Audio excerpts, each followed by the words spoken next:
Assalamu alaikum once again. On behalf of the National Assembly Select Committee on Disaster and Humanitarian Relief, I'm extending greetings to all of you and to tell you that we are here on a mission.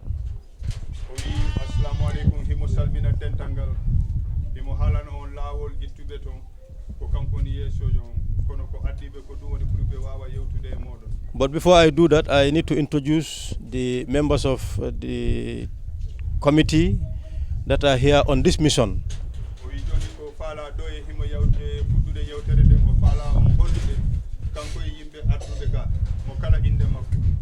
We have the Vice Chairperson of the committee, Honorable Fatoumata Jawara.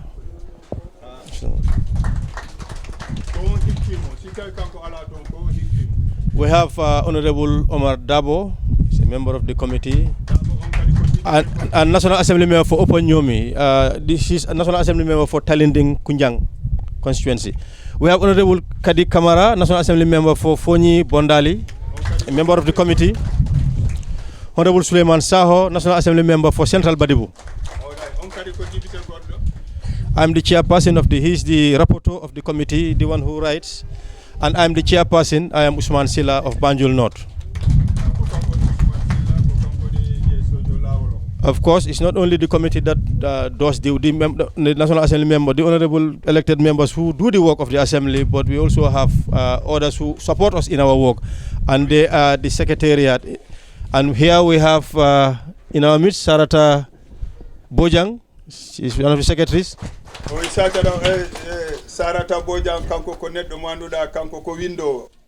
We have Aissatou Sonko, also one of the secretaries. And we also want this to be known to Gambians that this is what we are doing on their behalf.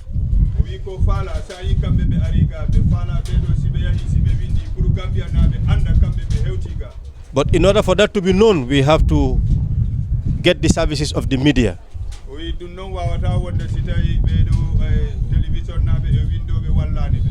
With us is the GRTS, Gambia Radio and Television Services, the television, and also the radio as well, yes.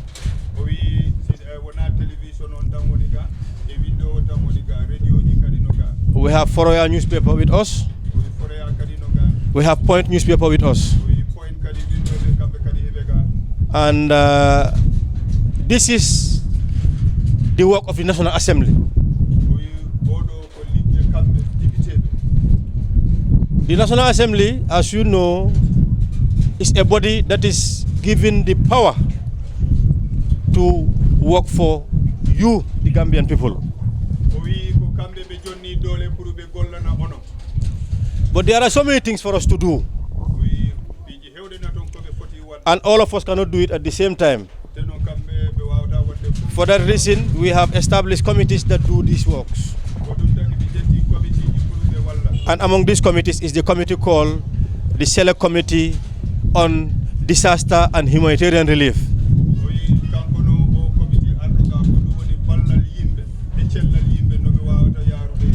But there is also another institution that is created by law, by us, the National Assembly.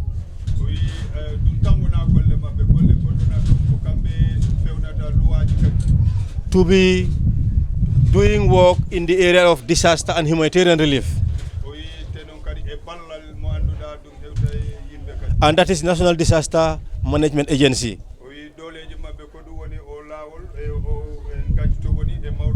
So we have in our team the head of the institution, the executive director in the person of Mr. Sanada Dahaba. He's here. Of course, he is one of the coordinators of the institution, the one who spoke earlier, Mr. Jeng.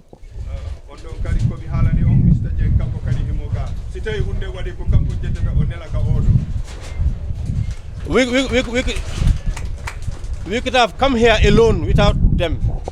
We could have come here as National Assembly without anybody. But because they are given the powers to do work in that area, we believe that we cannot do the work without them. That is why they are part of us. There's also another body that is not government.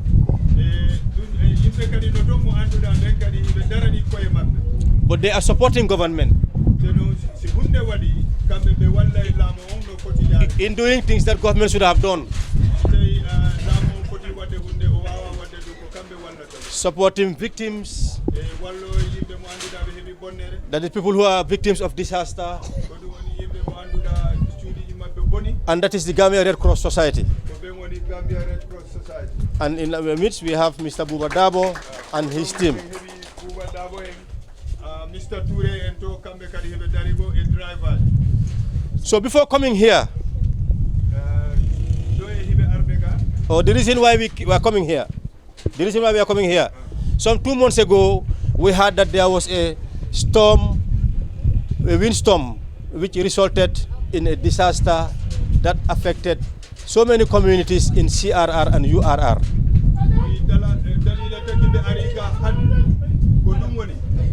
So,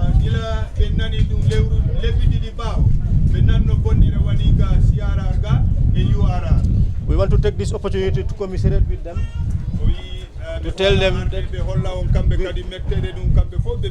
we did not wish that disaster happened to them, and pray that it does not happen again.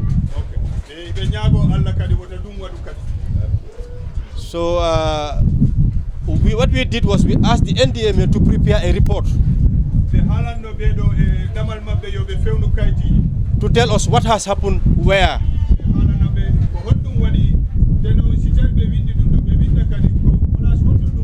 To tell us who are the victims, what are they doing to address the problem, whether they have received any support, and from where, and how did they distribute those that support to reach the victims. And then they prepared this report. It's a preliminary report. It's a first report. It's not final. It's a first report that they've given to us. And I want to take this opportunity to thank the NDMA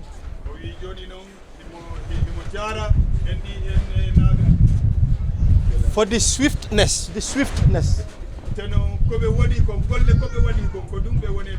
disaster happened today. Like for instance, it happened today. We met at the assembly the following day, and we called them that second day to prepare a report, and they produced the report the third day. So this is really diligence on their part and commitment. So we thank them for that. So now we are coming to inspect what they say is here. What is here, to see whether that is what is on the ground. So that's simply our route, our mission here. We are coming to see those who are affected, how they have been affected, and have they been supported, how have they been supported, and that's the purpose of our mission. So thank you very much for granting us this audience. And then as indicated earlier on, today is a very tight day. We departed very late. We should have been here earlier than now, but because of the rains today and other challenges at the level of at our level there, that's why we are coming late. And we have to go to 3 places today. So we want this to be as brief as possible, but this is just an indication that we care about you. Those that are entrusted responsibility to work for you are doing effort, are making efforts. So we're coming to see what they are doing, how they are supporting you, and then for us to also come and support you.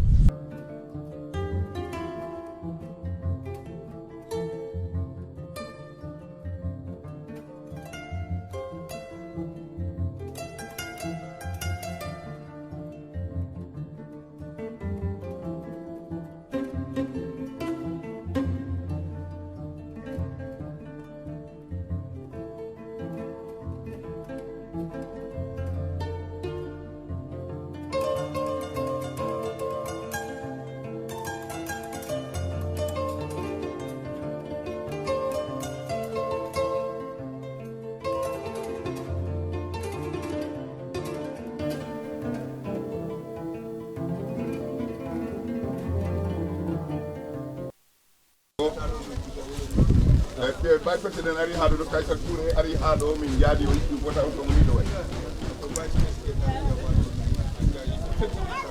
ay nduɗo suuɗo fof ko he suudu heyen alhamdulillahi rabbil alamin laamu ko ari ɗo ɓe mbi mbaɗa ɗo ballal ko yaari pour ɗo wawa Pictures rek lañ soxla turu ah pictures rek la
to yala tay ni ala ko dele ci mo ne ci bungo ko le ko la ko na je ko ya je nyal da do ko na min ko ko wala amana so ko da ngamare la simo be jang wala da le mo ci da ni ne mo la ke ba di la nyato ko dan signaro men kita jadi ani kapten signaro kita masa tulalo dulu ani order humanitarian organization lo dulu mun ani bi kapten signaro kalde men kono ani bi alde men kono sudah iso sate kele Njere kay kabirin tinyaro keke aku ini yo manja kula mol na nde Hamad Silla yo ay ni yo kuya bay ala la keno yalla do to kuno yo de marul men fanan na ta fan cross de na tele bi berol ci jambar sa de ko nan tele gantel man de marché folo korda sabanana fendir mel yo man sakunda de mel na ta kula banda kabrin tinyaro ko de mal mo kula karta bravo ko mal mo ko mo kala ni ba man de marché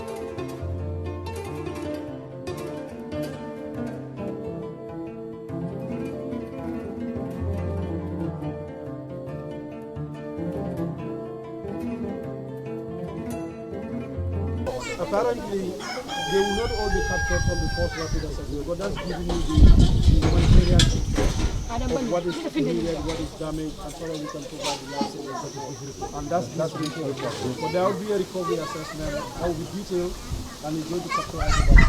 Apparently. That's the planning that we are doing. Yeah, that will be final right now. Yeah. And it's not also that all that you assess must be supported. No. We have to target based on the resources, the gravity of the damage, and also the vulnerability level. Sometimes your damage can be very grave, but the vulnerability level is very low. Somebody can have a very limited damage, but the vulnerability is high. We want to know, like, how many compounds are affected in this community? okay I have that statistic because if you want to attach all the but I have that statistic. The overall affected population no nyatol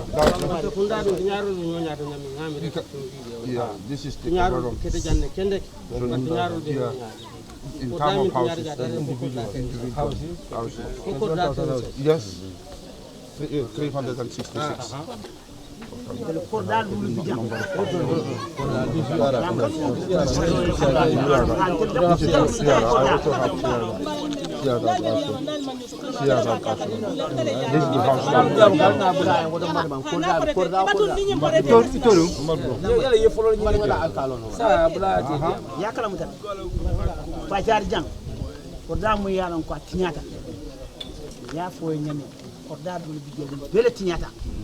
han fenga ntela fo ntela ko da ko han be na me ka fe dala chuda shede na bunsa inde mo malla na na taji ka fe dala shede na bunsa so ma do ko letindi fa shemenda ya shemenda na musu ni Ibrahima da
dabe anen na secretary wolle be lorente yo so sai na ta men wol mo ndiko ka jinya bari sana yesana jele andi kala do kula jele be do kula jam o le reportol kinye ko tinyaro kete jan ministre fana nata no jam vice president bandul fo lafta jele bandul lafta jiwe sainte ko la be modal ka bari bo tinyar mo la balu kete nyaadi mo la tranyal kete nyaadi say nin to fana dara nin na dibito na kiamano be intel la dibito belal banque be dibito be ba ko nyin kacala no badan la man sa kundara mo la balu be nyaadi ani sorota mo na sainte pour que ñu fana do ko so nandino ani pour dunia fana be mako no nyaadi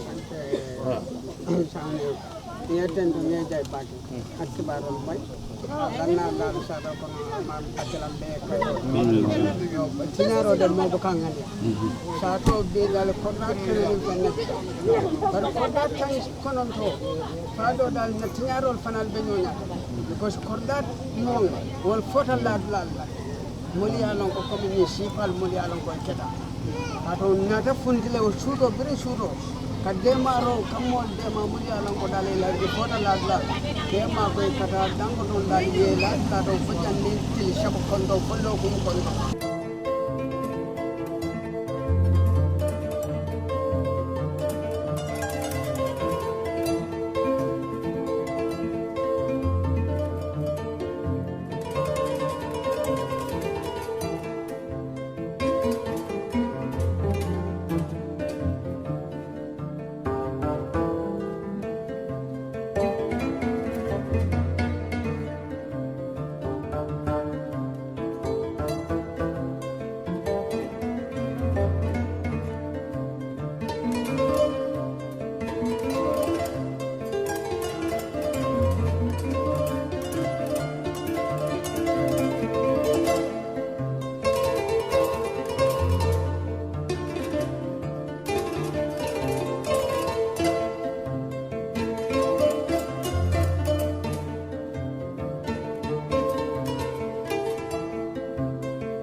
man fenke yaaje bari ñim bungo ali yaaje be ñaame ñin korke to ali mun di mola ala barka ala nimbara ani tulo afen jama ali be ayali yan nati jam abe futatale mano nata ñebbe nata ko nata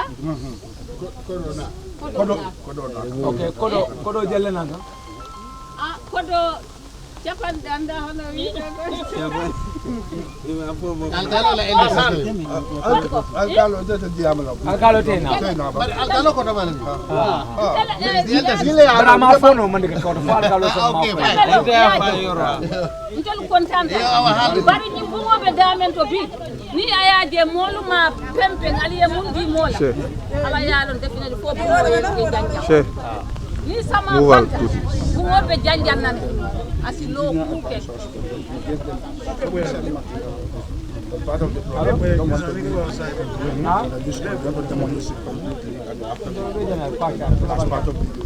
ni ya jembe kontan projet jama nata jan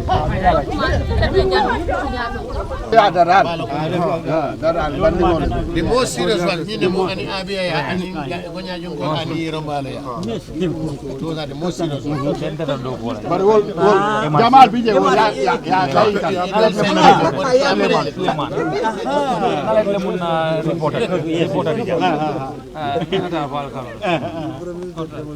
ay Ibrahima ka dal Ibrahima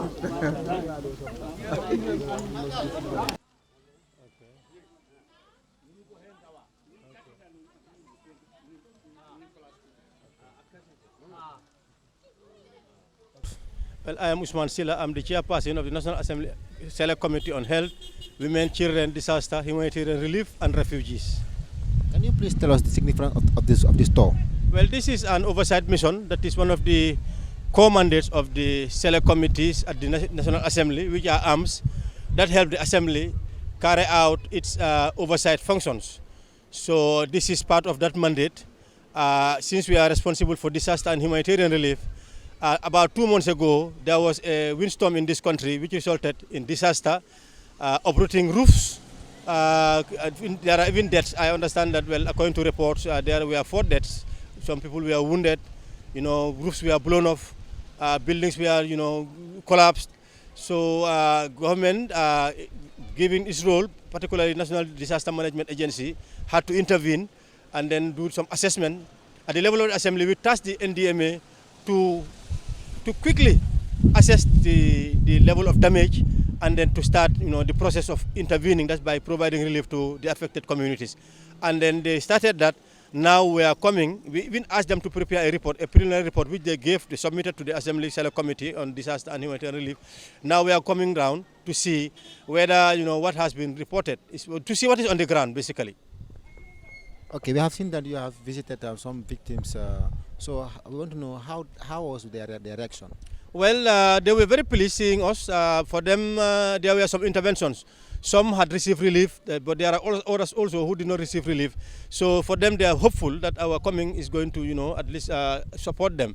And indeed, we're going to engage with the NDMA and any other support, any other source that can provide support, that is in terms of relief for the victims of this disaster. Thank you very much. You're welcome.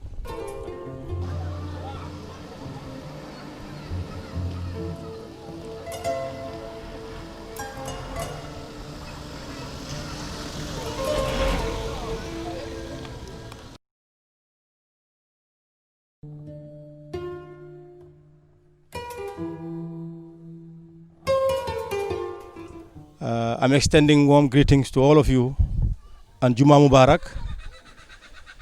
We are here on a statutory mission. About 2 months ago, we heard that there was a disaster that affected a lot of households in communities in CRR and URR. Ako karafula ko madomanding ngakibaro stoko arandaro boita ko dadol kan aning dimbaya kunda dolto jamma ko men keda CRR ni URR. And before proceeding, I want to say that the committee is commiserating with the victims of this windstorm disaster. Ako janna batanya to don kay tan dalla ko woni ko ya ning ani wo fenko ning committee fanam bal ni ko ya fana tan dalla o karola kay tan ko nga kala mutale nga lo ngal fele an wanam bi jambi. And we wish that it does not happen. It does not happen again.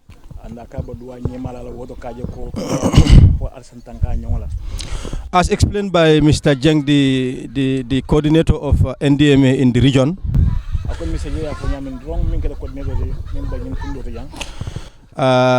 the purpose of this mission is to come and see how the communities are affected in terms of the damages done to households and families. Ako miyan siya wala ngindu ko kana ka jibe tinyaro min kede jang ay dimbal tora nyadile ay dabalal tora nyadile kana ka jibe o ba nyadile fanan. And to see what has been done in terms of relief, in terms of support on the part of NDMA and other partners like the Red Cross. Anin kana ka jibe fanan ale de maro nyad soto nyadile ka bonang disaster management anin Red Cross la fanala ale de masifanya de so wala bulokon. Because immediately after the disaster, the following day there was a National Assembly sitting and we talked about the disaster.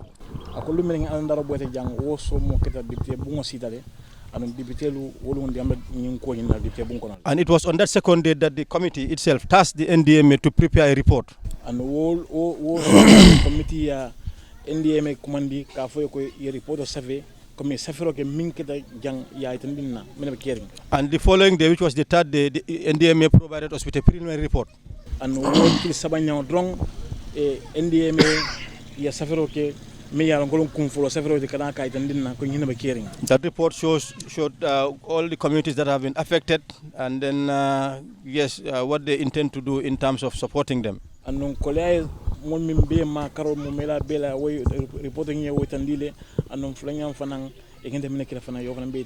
This was also followed by another report. And it is this report which indicates in detail the communities that have been affected and what has been done in terms of support and what has not been done in terms of support. So you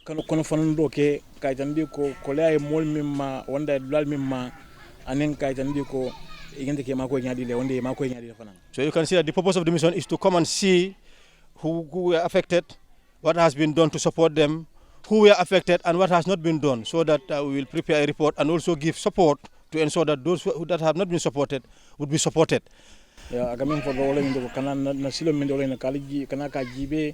Tinyaro mundolde ma jumalde ma ya mako ngadi stoje anu mako ro fana da nyadile ya kinyadile anu na gerta fana pour nga fem foje wonne nga fellaje min sa na dolu ya mako ro so ma soto so fananke. But I would also hasten to say that, as the NDMA Executive Director Mr. Dahaba would say, that the resources that are available for support are inadequate. So there is an issue of rational distribution of the support. So I think we're going to engage them and to encourage them to ensure that the support is rationally, distributed to those who are most in need first, and then the others.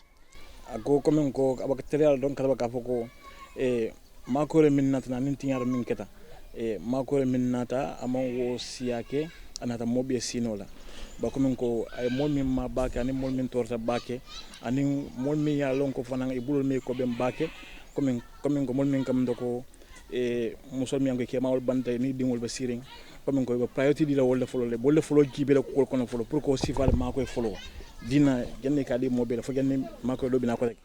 Because according to the reports, about more than 12,000 people have been affected by this disaster, but 26,366 persons have been affected.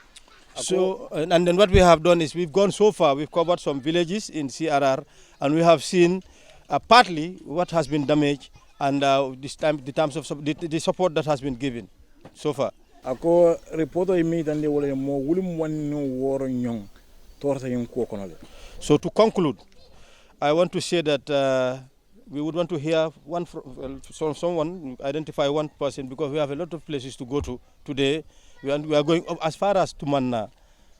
Loi sembo di National Assembly la pour ka oversight function wala mu kantel jibe na doku ga doku ke loi yo sembo di National Assembly la ko doku kiskis abitaka nyamen yep feo fennati fa afuta ta molma fa mon futa molma wo bo silo la kantan bo kisi lo la tarang wala en si jang bi comme ka fo nga fale nyamen nung before ni nan kabring ning alandaro ko keta internata janne ni vice president nata janne nga dulal muru aketa shoot ularo le 8 o'clock nga ko do transfer disaster regional design ko eta kisiro 2 o'clock nga preliminary report ki National Assembly kaitan di lako follow nga men kibaro men soto nintinyaro le keta janning kisiro be banna so wo kono nata jibe ko tinyaro men keta